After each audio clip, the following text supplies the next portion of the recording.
Next patient. Good afternoon ma'am. Good afternoon. कहिए क्या problem है? Ma'am depression. इसकी कोई वजह है? जिंदगी में खुश रहने की कोई वजह ही नहीं है।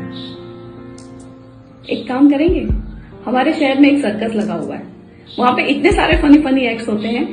स्पेशली एक जोकर है, वो खुद तो मार खाता है लेकिन लोगों को बहुत हंसाता है। तो आई रिकमेंड कि आप वहां जाए और आपको हंसी आएगी। क्या हुआ? लेकिन मैम वो जोकर तो मैं ही हूँ। सारी